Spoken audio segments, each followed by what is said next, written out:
भैया अगर रउरा बेरोजगार बानी और रउआ टेंशन में बानी, समझ में आवत नइखे कथी करी कथी ना करी, तो बस रउरा वीडियो के लगातार देखी और मात्र 7 दिन के बाद से रउरा पैसा कमाइल चालू कर दी। एकदम हम सही कहतानी, रउआ वीडियो के भगा भगा के मत देखेम।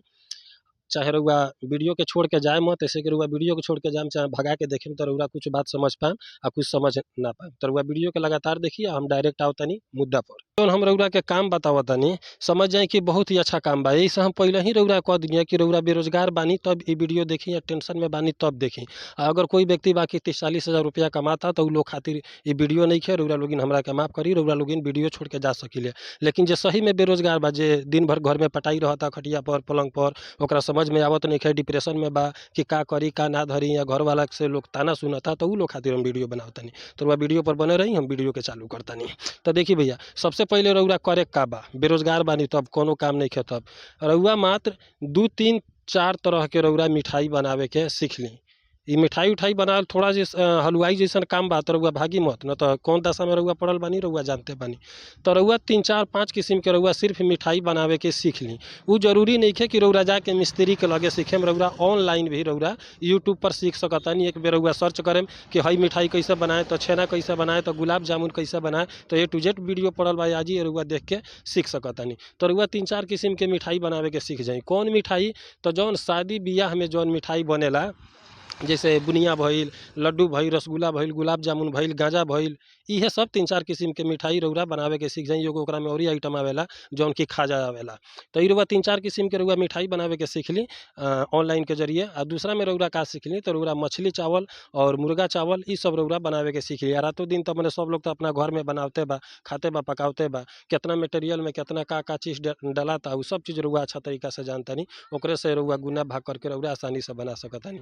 अच्छा, तो रउरा ई मीट चावल बनावे के सीख ली, और दूसरा में रउरा मछली चावल बनावे के सीख ली, और रउरा 3-4 किस्म के मिठाई बनावे के सीख ली, जौन हम रउरा के बतौनी है। आ ई चीज़ भैया सीखला के बाद रउरा केतना दिन में सीख जाम, तो रउआ के हम इहो बताओ तनी, रउरा ऊपर निर्भर करता। एकरा में कोनो हाथी घोड़ा तो चीज़ बा ना। रउरा ऑनलाइन सीखे के बा, रउआ सीख सकतानी। रउआ अगर चाहत होई कि सीखे के, पैसा कमाए के, रउरा अंदर जुनून होई कि भाई हमरा तो अब 4-5 दिन में सीख लेवे के बा आ पैसा कमाए के बा, तब तो रउआ ई 2 से 3 दिन में रउरा सीख सकतानी। कहीं कोनो बड़ी बात नइखे। आ ना तो राउर मन कहता कि थोड़ा सा 10 दिन 15 दिन चाहे महीना दिन कोनो हलवाई मिस्त्री के साथे साटा पर जाके सीख ली। अगर और दिल वैसन कहता तो रउरा वैसन भी रउरा करके सीख सकिले। रउआ अपना गाँव में अगल बगल में कोई ना कोई तो मिस्त्री होई कि जौन कोनो तरीका के शादी पार्टी फंक्शन अठियार छठियार में भोज तो भोज में जे लोग खाना बनावत होई, ओकरा साथे रउरा चल जाम, तो ओकरा साथे एगो अउरी बेनिफिट होई कि कम से कम रउआ के 500 रुपया तो उ मजदूरी देबे करी। रउआ साटा पर जाम तो किस्मतो फूट जाई, तो 500 रुपया दी। आ दूसरा में रउरा घर से खाना ना खाए के पड़ी, रउआ जहाँ जाम रउआ तहें से खाना खा के आम, तो रउआ 500 रुपया मिलल, रउआ भरपेट भोजन भी मिलल। आ दूसरा में रउरा प्रैक्टिकल मिस्त्री केंगा केंगा बनावता, कौन चीज़ में केतना कौन मटेरियल डालता, कौन कौन तरीका के मसाला होला, उ चीज़ रउरा अपना नज़र के सामने देख सकतानी, सीख सकतानी। आ वैसा ना करेम तो दूसरा रास्ता तो बढ़ले बा कि जो रउआ यूट्यूब पर रउआ ऑनलाइन सीख सकतानी। तो ई चीज़ भैया रउरा सीखला के बाद रउरा का करे के बा हम रउआ के बताओ तनी। बहुत एमे फायदा के बात हम रउआ के बताएम, बस रउआ वीडियो में बनल रही। सीखला के बाद रउरा का करे के बा, रउरा आपन एरिया में जौन एरिया में रउरा बानी, रउरा ओइजा साटा बुक कइल चालू करी। समझ जाई कि कहीं से छठियार में खाना बनावे के बा, अगर दुनिया लेता 2000 रुपया, रउआ सीधे 1500 रुपया कर दी। कौन मार ओकरा में पूंजी लगा के काम करे के बा। आखिर में मार्केट बनावे के बा, तो रउआ सीधे 1500 रुपया में जाई। क्वालिटी में कोनो कॉम्प्रोमाइज़ मत करी, एकदम खाना उ टेस्टी उ शानदार एकदम बेस्ट बनाई के पूछबे मत करी, और रउआ सीधे 500-600 रुपया कम लेम, आँख बंद करके लोग रउरा लगे जाई। तो ऐसे का होई कि थोड़ा-सा 200-400 रुपया कम में रउरा, ज़्यादा ना, मात्र रउआ 6 महीना रउआ जाके खाना बना देतानी, मिठाई बना देतानी, तो समझ जाई कि राउर नाम हो जाता कि हाँ, एक आदमी और ही फलना मिस्त्री पैदा हो चुकल बा, जौन कि बहुत ही अच्छा, बहुत ही स्वादिष्ट, बहुत ही टेस्टीदार लोग खाना मर मिठाई जौन भी बनवावे के बा, तो उन लोग बना के देला। त का होई कि रउरा लगे ओकरा बाद से कस्टमर आवे लागी साटा बुक करे खातिर। तो जब रउर खूब नेम फेम हो जाता, खूब रउरा अपना गाँव नगर में चर्चा में हो जाता नी कि हाँ, फलना जगह मिस्त्री बा, बढ़िया खाना बनावेला, तब ओकरा बाद में रउरा मार्केट में जौन रेट चलता उ रेट में रउरा साटा लिखी। लेकिन शुरू में साल भर 6 महीना रउरा समझ जाई कि मने 5000 के साटा बा तो ओके 4000 के करी, 2000 के साटा बा तो 15000 के करी, ए तरीका के 1500 कम में करेम। तो ओकरा बाद में राउर जब मार्केट पकड़ ली, तब जौन दुनिया लेता नु, तो दुनिया से रउआ 2-400 बेसियो मांगेम नु, तो समझ जाई कि लोग रउआ के दी। ऐसे कि अपन भोजपुरी में एगो कहावत बा, रउआ सुनले बानी कि नामी बनिया के दुका बेचाला। तो रउआ अच्छा तरीका से समझतानी कि नामी बनिया ऐसे कि ओकर नाम बा, त नामी बनिया के दुका बेचाला। तो यही से रउआ समझिए हम का कहे के चाहतनी। तो बस रउआ पहिले आपन नाम कर ली कि हाँ, हई आदमी बा, हई चीज़ बनावेला करेला, ओकरा बाद रउआ 2-400 रुपया एक्स्ट्रा मांगेम तो रउआ मिली। ठीक बा? त और मार्केट बन गई। आ जैसे भैया रउरा 1 सीज़न 2 सीज़न कमैनी, त कमैला के बाद में रउरा का करी, रउरा का रख लेवे के बा हम बतावतनी।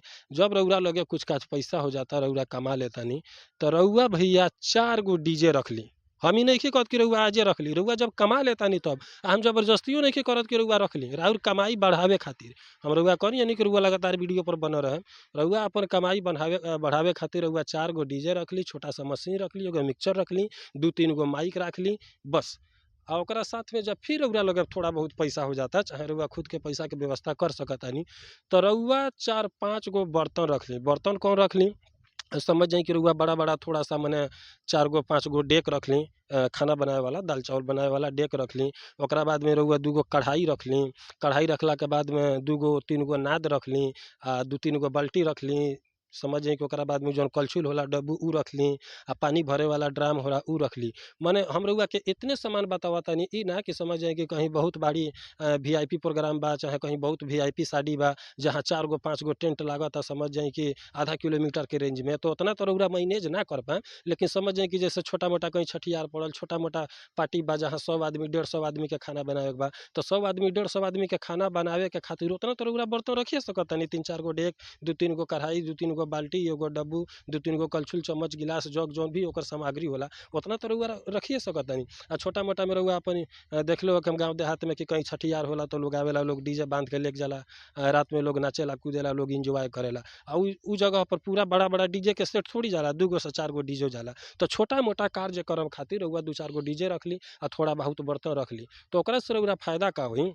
राउर तो पहिले से नेम फेम हो चुकल बा कि रउआ बहुत बढ़िया खाना बनाइले, मिठाई बनाइले, शाकाहारी कोई बनवावे चाहे लोग मांसाहारी बनवावे, त राउर त नाम हो गइल बा। तब लोग देखी कि उ मिस्त्रिये भाई के लगे बर्तन भी उपलब्ध बा, और दूसरा में बाजा भी उपलब्ध बा, डीजे भी। तो समझ जाई कि लोग बाजा खातिर लोग कहीं ना जाई, बर्तन खातिर लोग कहीं ना जाई। तो रउआ त खाना बनावे जइबे करेम, साथे-साथे राउर ओइजा बजो जाई, राउर बजो के भाड़ा मिली।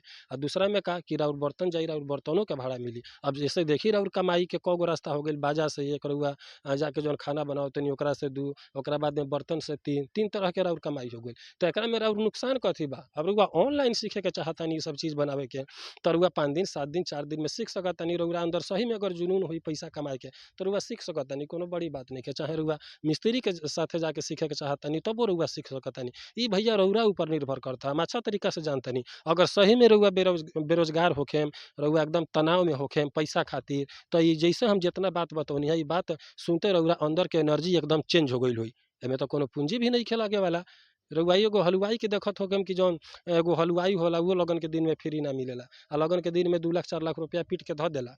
तो रउओ हाँ, शुरू-शुरू में रउओ ना पीट पाएम, लेकिन एतना तो रउआ हो जाई नु कि रउआ आपन भरण-पोषण करे भर के, आपन खर्चा घर के मेंटेन करे भर के रउआ ई काम सीख लेतानी 5-7 दिन में, तो रउरा माने उतना पैसा तो रउरा आसानी से कमा सकतानी।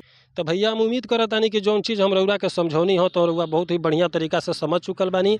और रउआ ई चीज़ के रउआ या तो ऑनलाइन रउआ सीखेम, आ चाहे ना तो रउआ कोनो 2-4 महीना में मिस्त्री के साथे जाके सीखेम। मिस्त्री के साथे रउआ सीखेम तो रउआ बेनिफिट ये होई कि रउआ समझ जाई कि एगो रोजगार भी लाग जाई।